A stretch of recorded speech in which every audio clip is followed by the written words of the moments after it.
Hey y'all, Dixie here. Today I want to cover 10 tips for a successful thru hike.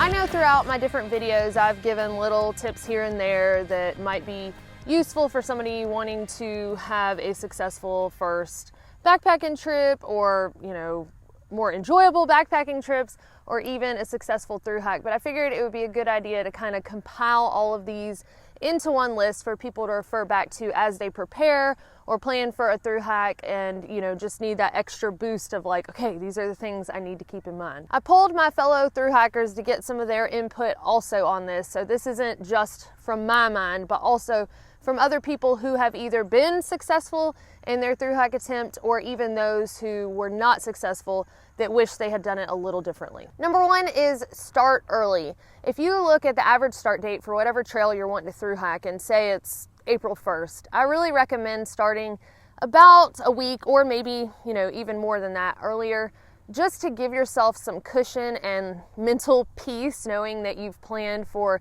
any injuries or emergencies. Myself, I've had to take off for both. I've had plantar fasciitis and like physically exhausted knees that were all swollen.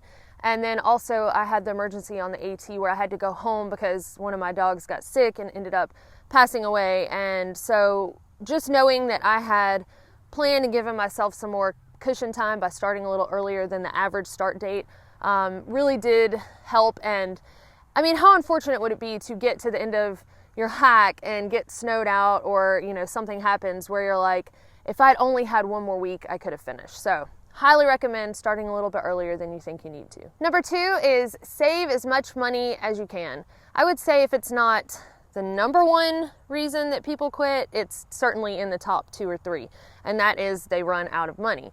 So you want to save more than you think you need. Most of the trails that you're going to do a thru hike on will give you some kind of rule of thumb for how much people use when they thru hike. For example, the Appalachian Trail is about $1,000 per month.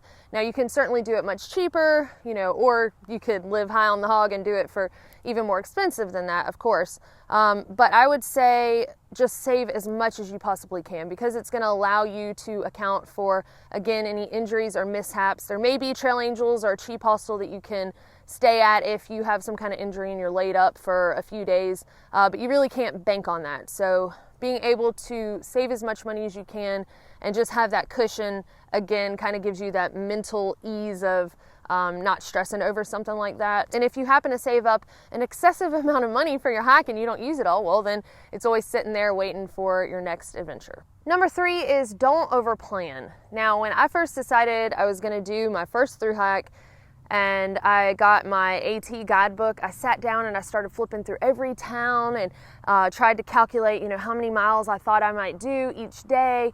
And I kind of got overwhelmed, and it made me kind of not want to plan anymore. I got what they call analysis paralysis, and I feel like a lot of thru hikes end before they even get started, just when somebody sits down and tries to plan every single detail. I mean, I've said before, I don't know what I want to eat for dinner a week from now. So how do I know exactly how many miles I want to walk 4 months and 3 days from now? So just giving too much of a schedule for yourself, whether that is how many miles you're going to be hiking by a certain period, or even what food boxes you're going to prepare and send to yourself. Most people realize that once they get out there, whatever plan they set for themselves just goes right out the window. Either they start doing more miles than they thought they were going to, or they meet some really cool people and slow down a little bit so they can hang out with those people. You never know what's going to happen, and that's kind of the beauty of a thru hike, is giving yourself that complete freedom to decide when you're in the moment. I've made a video on the AT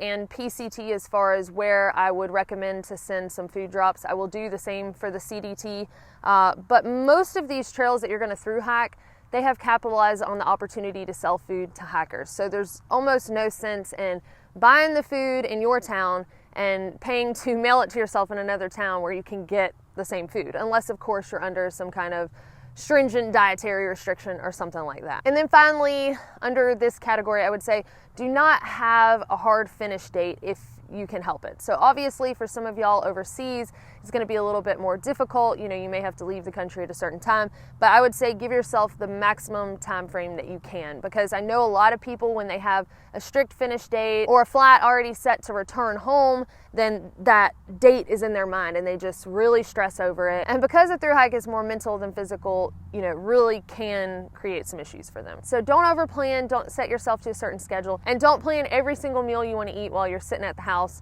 where you have a fridge that probably has anything you want in it. And for those of y'all who are freaking out and feel like you need to plan every detail and are having that analysis paralysis, you know, just let it go and enjoy the freedom. Number 4 is listen to your body. This one is so important, because you are asking your body to do so much. Unless you are extremely active before you go out to a thru hike, and even then, you know, it's just a different kind of exercise, and you'll discover muscles that you probably didn't even know you had that suddenly hurt. But you truly have to be in tune with your body and start slow and give your body time to adjust to the pace of a thru hike. I feel like everyone pulls out a calculator, looks at what time frame that they think they have to hike a trail, and takes the miles, divides it by the days, and then freaks out because they're like, oh my gosh, I have to do 15 miles a day. And so they want to start out of the gate going that fast. And it really does take some people time to build up. I have done 3 thru hikes now, and when I start a thru hike, I know that my max for the first day is generally around 8 miles per day. Now, some people can bust out the gate doing 15s to 20s or even more, but that's not me, and I know that. And on the Appalachian Trail, I did listen to my body. I took it slow. On the Pacific Crest Trail, I felt for some reason like I needed to do 15s every day starting out, and I ended up laid up at Mount Laguna with injured knees. So again, take your time, listen to your body, love your body, and give it time to adjust to the abuse that you're putting it through. Number 5 is take care of your feet. Your feet will take you from point A to point B if you take care of them. So you definitely need to pay them some extra attention. It's very important to make sure that your shoes fit properly, and there are 2 rules of thumb to kind of make sure that your shoes are the right size. And that is the thumb rule, which means if you put your thumb on the end of your toe, you should at least have a thumb width between the end of your toe and the end of the shoe. Now, I know some folks think, well, then they're going to be too big and my foot will be sliding around. That's where the second test comes in, and that is that when you've got your shoe tied, you know, not so tightly that you're cutting off your circulation, but of course, you know, tight enough to where they're not sliding around, and you tap your toe on the ground, you want to make sure that your toe is not hitting the front of the shoe, because that's going to kind of simulate if you're going downhill. So you've climbed and now you're descending a hill. You don't want your toe to be jamming in the front of that shoe. If it's too tight, then it's just going to naturally be up against your shoe. Now, unless you don't like your toenails and you don't want to keep all 10 of them around, then, you know, sure, make sure your shoes are really tight, because if they're not properly sized, then your toenails will turn black and fall off. Ask me how I know. Also, make sure you've got some good socks, and I would say also a good number of socks. I always carry 2 pair to hike in at least, and then 1 to sleep in at night. Some folks don't sleep in socks at night. I freeze, so I like to have a clean, dry, fresh pair of socks to put on each night. And generally what I do is after 2 days of wearing the same pair of socks, I'll rinse them out in a creek, and then hang them on my pack, and then I wear the next pair for 2 days. I mean, you could do 1 day at a time and rotate them out or whatever. But when I get to camp at night, I like to rinse my feet off if there is enough water, there's a water source, or else wipe them off with baby wipes and then let them air out for a while, and then put on my thicker wool socks to sleep. Now, during the day, I also try to care for my feet by sitting down, and when I'm taking breaks, I try to elevate my feet or rub them. And I also make sure I take off my socks and shoes to let them air out. Now, that's not only if I've been fording rivers, but just to let them air out from the sweat that's built up throughout the day. So if I'm going to take a break longer than 10 minutes, I'm definitely taking off my shoes and socks, because I don't want to end up with trench foot, which I saw some people get on the AT. It's just this gnarly looking fungus on the bottom of the foot, and it just does not seem like it would be a pleasant thing to experience while trying to thru hike a trail and using your feet that much. And the last thing I'll say is blisters need to be handled immediately. So if you feel yourself getting a hot spot, you want to put some moleskin or duct tape or whatever to kind of reduce that friction. I know Injinji socks for people who are prone to blisters between their toes have seemed to help. It's like basically a mitten for your feet and just kind of keeps that friction between the socks that cover your toes rather than, you know, the skin to skin between your toes. So I would say if you're not sure that higher miles are going to give you blisters or not, I would start off carrying some moleskin or other blister treatment to go ahead and nip that in the bud, because if you are going to be a blister prone person, you really need to figure out what works to prevent that, because it can certainly be very painful, and if they get infected, it can slow you up a little bit on a thru hike. Embrace the suck! Number 6 is embrace the suck. A lot of thru hikers have learned this and feel this in their soul when they hear it, because if you're thinking that a thru hike is going to be a wonderfully beautiful vacation with zero hardships and zero pain, you're in for a complete surprise, because there are going to be a lot of bad days, whether it's bad weather or things just don't seem to go right or you're not feeling well, you're down in the dumps. You know, you just have to learn to embrace the suck. And one of the hardest things for me was cold, freezing rain, whether it was on the AT, PCT, or CDT. That just mentally brings me down.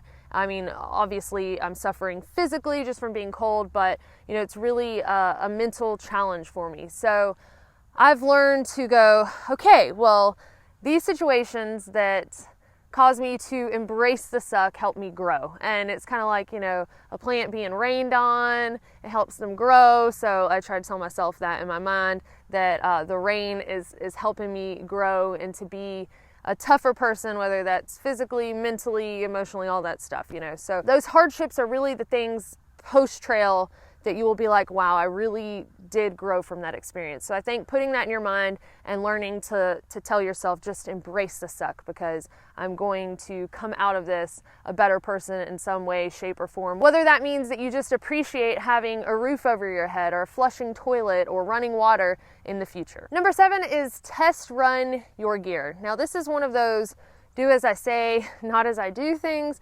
because the first night on the Appalachian Trail was the first night that I had used all of my gear. I had never been on an overnight backpacking trip. I'm not saying that this is a smart decision, because test running your gear before going on a thru hike is a very smart and solid piece of advice. If you don't get a chance to, you know, thoroughly use everything, I would say that the most important things to test run are going to be your pack, because you want to make sure that that fits comfortably. It's not rubbing you in some way that's going to make you absolutely miserable. You want to make sure that your sleeping bag is going to be warm enough, that your shelter, whatever you've chosen, whether it's a hammock, tarp, tent, whatever, is going to be compatible with what you want. You need to know that your sleeping pad is going to allow you to get a good night's sleep, and that, again, your shoes are going to fit properly. So those are the things that I would strongly suggest that you give a good solid test run before getting out on a thru hike. And most people aren't going to quit a thru hike because their stove isn't the best one on the market, or because their water filter is just not great, you know, they don't really like it or something. Well, I mean, I guess unless they get like explosive diarrhea and then quit because they've just decided that hiking isn't their thing. But, you know, a pack that's constantly rubbing and not comfortable, or not being able to get a good night's sleep. Like for me, having a closed cell phone pad, I just cannot do that. I cannot sleep comfortably, and if I'm not getting rest, then I can't exert myself like I need to on a thru hike. Now, although I had not done a test run with my gear before I started the trail, I did do extensive research on the front end of things. So I read reviews, you know, I read about people who had been on longer backpacking trips with all of the gear that I used to make sure that it was good, sound gear.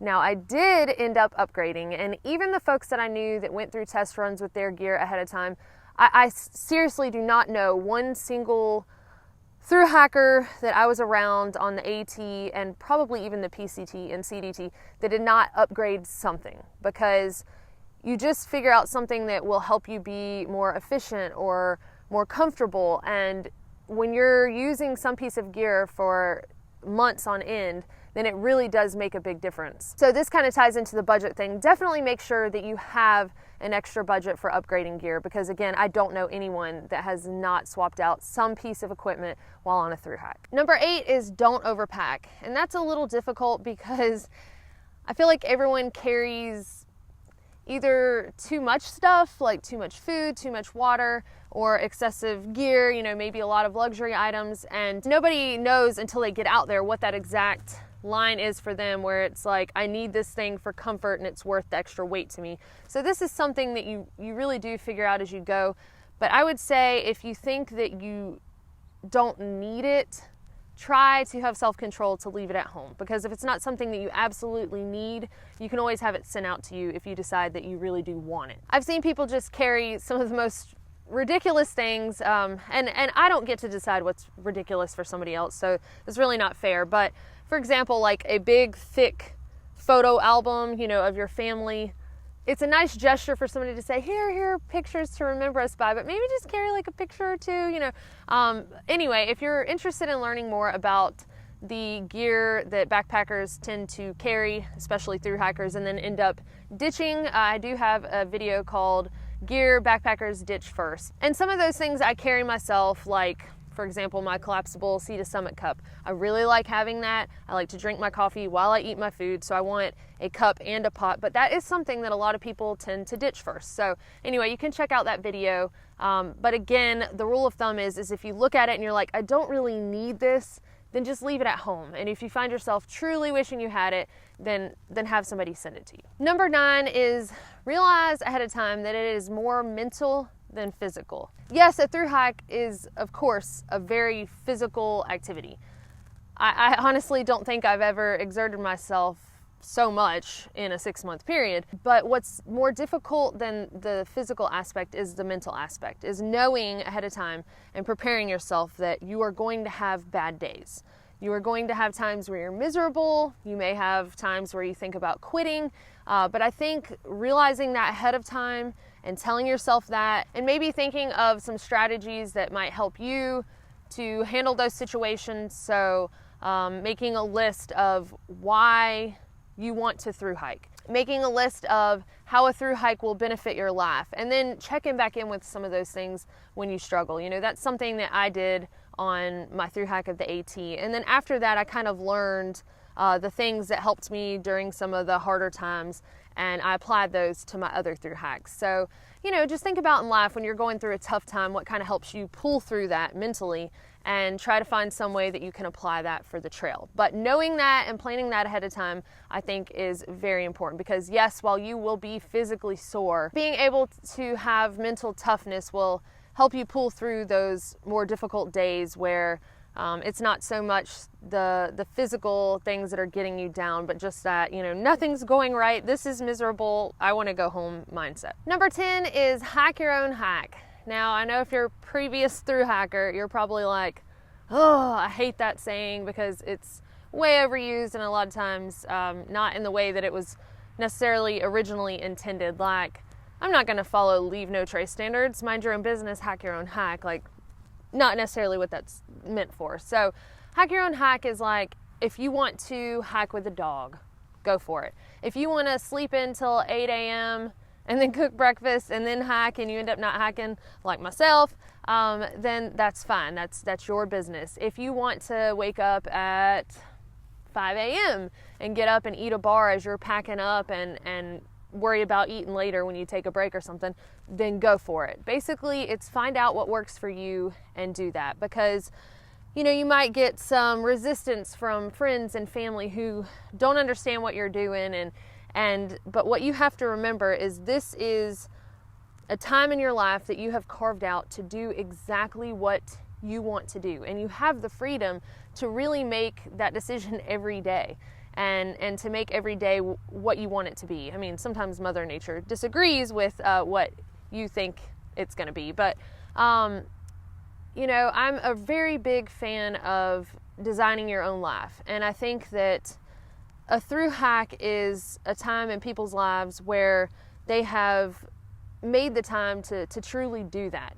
And to get in there and then have somebody else like critique you or speak negatively on the way that you've decided to do it, you know, just don't let that happen. Really get in there and make the experience what you want it to be, because a lot of times this is a once in a lifetime experience that people get to have. So you have to make sure it's yours. So that is what is meant by hack your own hack. So make sure you hack your own hack. So those are the top 10 tips from myself and my fellow thru-hikers for having a successful thru hack. I hope that helps some of y'all as you prepare to get out and do your own thru hack.